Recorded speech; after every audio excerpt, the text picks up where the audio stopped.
This is the Fanatec Streak 65. It's 65%, it's low profile, it's got amazing switches, and it's the best keyboard I've ever used. It's not the best keyboard in the world, but it's definitely a banger. Now, here's the thing. I'm not what you would call a keyboard fanatic. So I haven't used the best switches, springs, and whatever else keyboard enthusiasts go crazy about. So I'll be talking about this from an average consumer's point of view. After I tell you all about today's sponsor, me.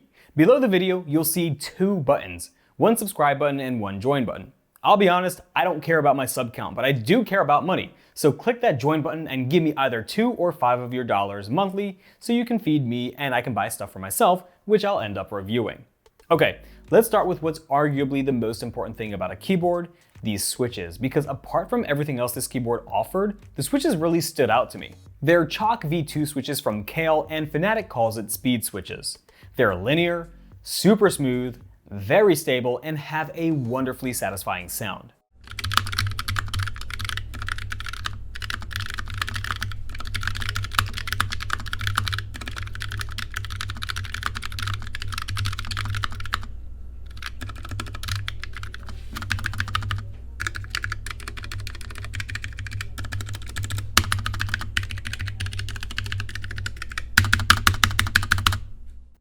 They're lubed from the factory, so they have a very smooth travel.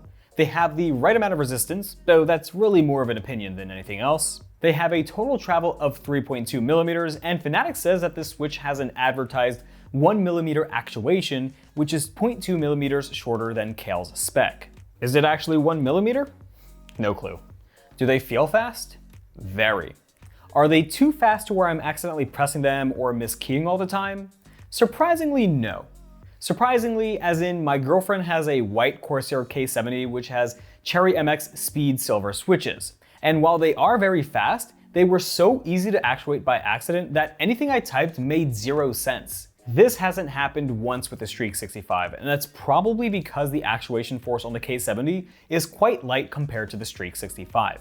Now, all the things that I've just said aren't the only good things about the switches and this keyboard, because being that this has a low profile design means that it has an ergonomic benefit to them versus your standard size keyboard. What do I mean by this?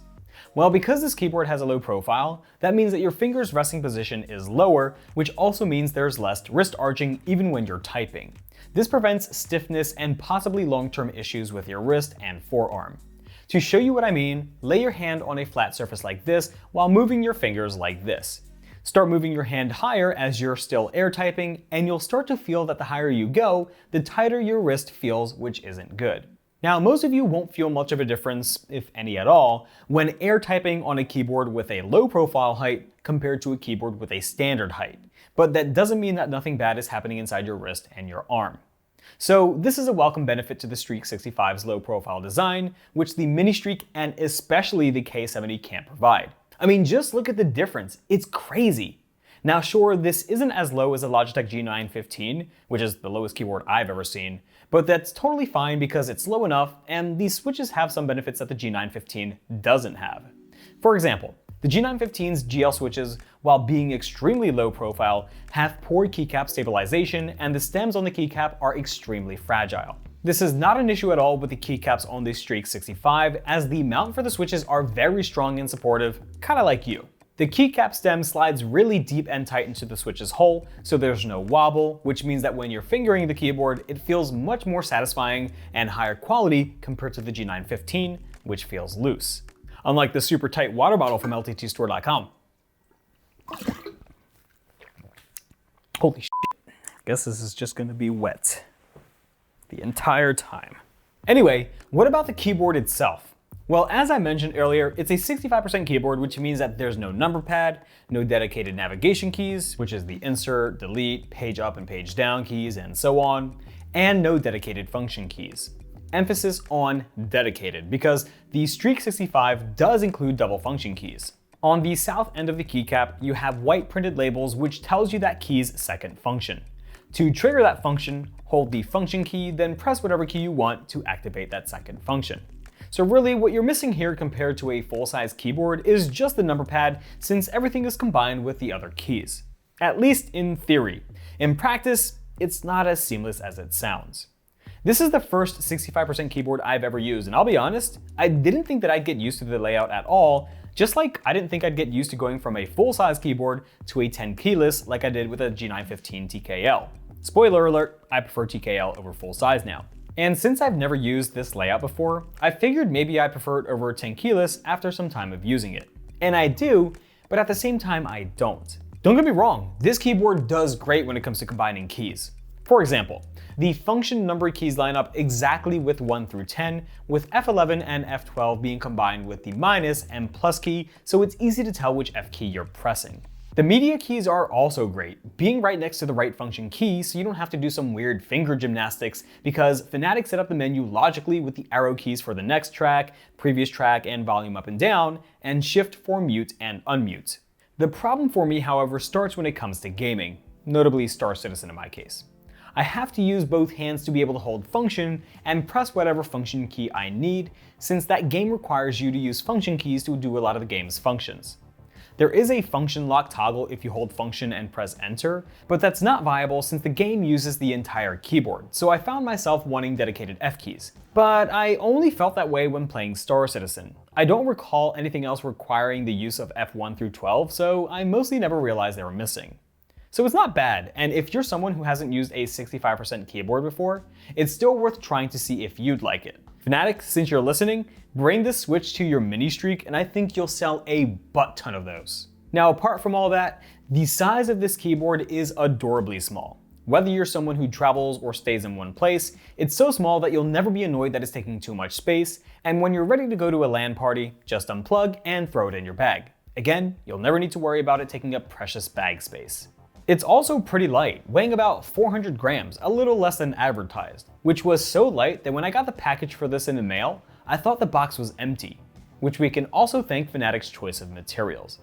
The top half of the body is aluminum, with the rest of the keyboard being made of very nice quality plastics, so it doesn't feel as cheap as someone would expect for how light it is. The keycaps themselves, while being painted ABS plastics, feel very nice. They have a bowed design with a smooth finish, but it will show up fingerprints and grease somewhat easily. The RGB LED backlight is among the best I've ever seen, being extremely bright, having vibrant colors, and shining through the keys perfectly without the brightness fading in any part of the keyboard, including the keys themselves. There's also RGB in the front of the keyboard, which has this magnetic plate. I couldn't find anything on their website for replacements if you lose it or want different ones, but if you have a 3D printer, I'm sure you can go crazy. While we're on the front of the keyboard, on Bad Seed Tech's review of this keyboard, he noted that the F7 and F8 keys aren't flush with the body of the keyboard. I checked mine and sure enough, I have the same issue. I honestly didn't even notice until he pointed it out, so I don't expect this will be too much of an issue. Moving on to smaller stuff, it has adjustable feet which allows it to go from its natural tilt of 3 degrees to 8 degrees. It's powered via USB Type-C. You can hold function and press C to enable competition mode, which lowers the LED backlight to 25% and disables macro recording mode as well as the Windows key so you don't accidentally minimize your game. If you hold function and press M, you'll be able to switch to different lighting profiles. If you like the static light, you can go up or down to change a color if you don't like Fanatec's orange. Once you've found one you've liked, press M again to save it or escape to discard any changes. If you don't want to be restricted to the built-in lighting effects, you can download Fanatec's OP software, which is really only good for one thing: lighting. It's not robust, and you can't really go in depth with the lighting effects like you can with Logitech's or Corsair software. It's very bare bones. And if you don't care about lighting, you can only adjust key binds, including your macro keys. So that's it, at least I think. If I missed something, someone will definitely let me know. But what do I think of this keyboard? Should you get one? And is it worth the price of $110 that I haven't even mentioned until now? Well, I think it's a great keyboard, and since Fanatec sent me this keyboard like 3 or so months ago, I haven't touched any other keyboard since, mainly because of how good it is. Should you get one though? Well, if you're the type of person who just wants a good compact keyboard or you travel a lot, then this is a fantastic option. Keep in mind, I haven't used any other 65% keyboard before, so there may be better.